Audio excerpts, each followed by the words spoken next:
یہ داغ اور دھبا جو ہے وہ دھویا جا سکے۔ اگر تو خدا نخواستہ کوئی انوالومنٹ ہے، خدا نخواستہ میں کہہ رہا ہوں، خدا نخواستہ اگر انوالومنٹ ہے تو اس کو سزا ملنی چاہیے، اور اگر یہ سب کچھ غلط فہمی کی بنیاد پہ ہو رہا ہے تو پھر ان افسروں کو باعزت طور پہ کلین چٹ دینی چاہیے۔ تو بہرحال یہ چیزیں موجود ہیں، اور پھر ایک اور بات بھی ہے کہ اگر کوئی ہے بھی کلیئرٹی کے ساتھ یہ چیز بتا دینی چاہیے کہ وقار کے ساتھ جو سیکٹر کمانڈر ہیں اسلام آباد کے بریگیڈیئر فہیم، ان کا رابطہ جو ہے وہ کس نوعیت کا تھا، اس بارے میں بتا دینا چاہیے۔ اس میں کوئی حرج نہیں ہے، ہو سکتا ہے انویسٹیگیشن کے سلسلے میں ہو سکتا ہے ڈیٹیل دی جا رہی ہوں، بہرحال یہ بتانا چاہیے۔ چونکہ جتنا ٹائم گزرتا جائے گا پھر آئی ایس پی آر کو بھی اس سلسلے میں کوئی وضاحت دے دینی چاہیے، خاص طور پہ بریگیڈیئر شفیق صاحب کا نام آیا ہے، ان کو بھی بتانا چاہیے۔ یہ ساری باتیں جو موجود ہیں لوگ یہ چیزیں ہونی چاہیے۔ بہرحال یہ ایک خوش آئند اطلاع ہے کہ اس بارے میں جو مسلح افواج کے سربراہ ہیں، سپہ سالار ہیں، انہوں نے یہ قدم اٹھایا ہے اور بہت اچھا قدم ہے، اور انہوں نے شہید ارشد شریف کے ساتھ ایک جو تعلق تھا اس تعلق کا حق ادا کرنا شروع کر دیا ہے۔ بہرحال کچھ چیزیں اور بھی ہیں، وہ انشاءاللہ آگے بڑھتے جائیں گے جیسے جیسے بتاتے جائیں گے۔ پھر ایک اور چیز بھی ہے جی کہ اعظم سواتی صاحب کی طرف آتے ہیں، ان کو بلوچستان ہائی کورٹ سے تو بہت بڑا ریلیف مل گیا، اور تمام کی تمام ایف آئی آرز ختم کر دی ہیں بلوچستان کی ہائی کورٹ نے، ان کے حکم پہ تمام ایف آئی آرز ختم کر دی گئی ہیں، اور وہاں سے ان کو رہائی مل گئی ہے، یعنی کہ وہاں سے ہو گئے ہیں فری۔ اب اس کے بعد اگلی منزل دیکھیں کہ سندھ میں بھی ان کے خلاف 13 مقدمات درج ہیں، اور یہ بالکل اسی طرح کے مقدمات درج ہیں جیسے شہید ارشد شریف کے خلاف تھے، عماد یوسف کے خلاف تھے، شہباز گل کے خلاف تھے، صابر شاکر کے خلاف تھے، سمیع ابراہیم کے خلاف تھے، ڈاکٹر معید کے خلاف تھے، جمیل فاروقی کے خلاف۔ یہ اسی طرح کے مقدمات ہیں، یہ اور کوئی نہیں، ایک ہی ٹرینڈ ہے، سب کو پتہ ہے کہ یہ مقدمات کیسے درج ہوتے ہیں۔ تو سندھ ہائی کورٹ میں 13 ایف آئی آرز درج ہیں جی اعظم سواتی صاحب کی، بلوچستان ہائی کورٹ سے نکلے ہیں تو اب سندھ کی طرف وہ گامزن ہے۔ اب سندھ ہائی کورٹ میں بھی ان کے بیٹے نے مقدمہ کر دیا ہے، پیٹیشن کی ہوئی ہے، تو دیکھتے ہیں اسی دوران اور کیا ہوتا ہے۔ میں حیران ہوں کہ یہ سمجھ نہیں آ رہی کہ اللہ تعالیٰ کا خوف، قانون کیا، انا، ایگو کیا چیز ہے ان کا۔ اب اسلام آباد میں اعظم سواتی کا فارم ہاؤس ہے، تو فارم ہاؤس کو بھی سیل کر دیا گیا ہے کہ جی غیر قانونی اندر اضافی تعمیرات کی ہوئی ہیں، تو وہ کر دیا ہے۔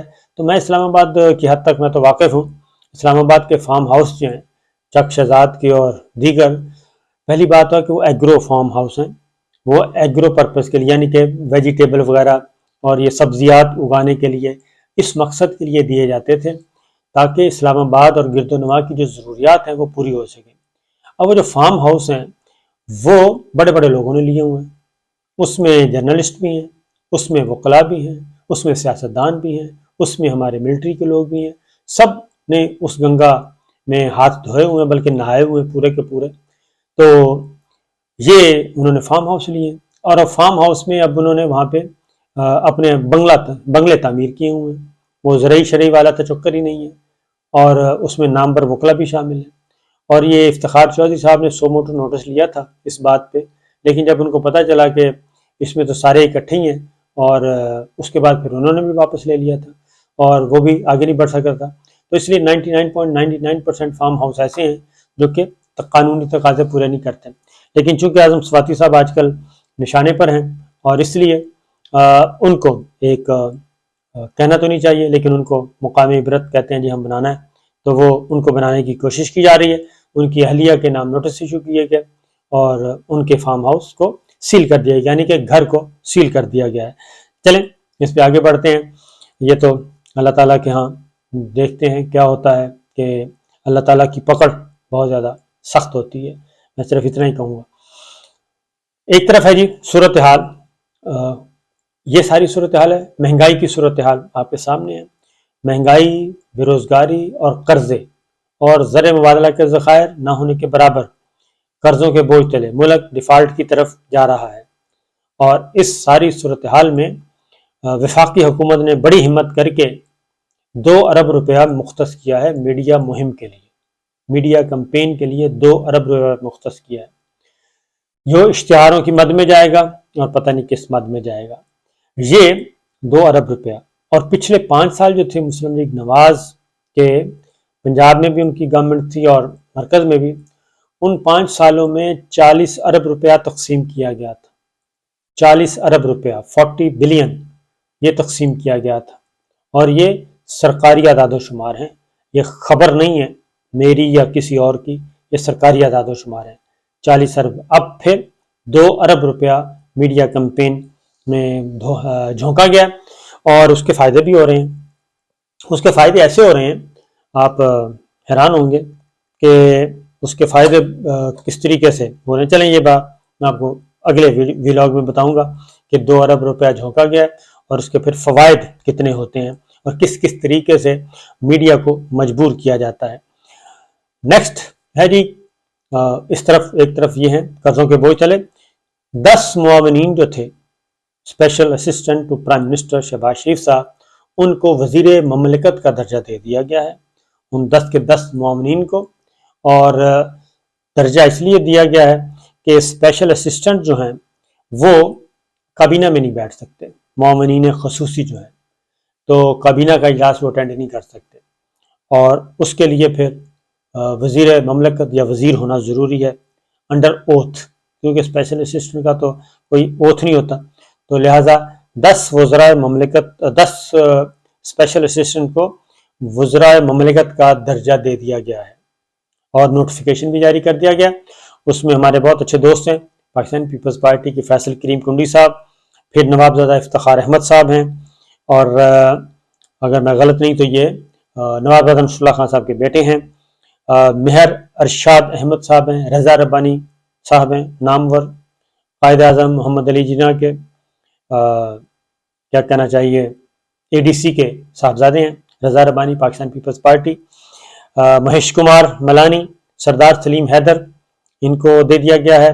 پھر تسنیم حیدر اور محمد علی شاہ باچا کو بھی دے دیا گیا درجہ. سردار شاہ جہاں کو دے دیا گیا ہے، اور سردار شاہ جہاں یوسف اور ملک نعمان لنگڑیال، ان کو بھی وزرائے مملکت کا درجہ دے دیا گیا ہے، کیونکہ کام زیادہ ہے اور گورنمنٹ کے بہت زیادہ مسائل ہیں، ان کو حل کرنا ہوتا ہے. تو حل کرنے کے لیے ضروری ہے کہ لوگوں کو اکوموڈیٹ کیا جائے، ان کی عزت و تقریم میں اضافہ کیا جائے، تو یہ کر دیا گیا ہے. تو یہ ہے اس وقت کی سچویشن، اور آگے آگے دیکھیے ہوتا ہے کیا. چلیں باقی باتیں اگلی ویڈیو میں.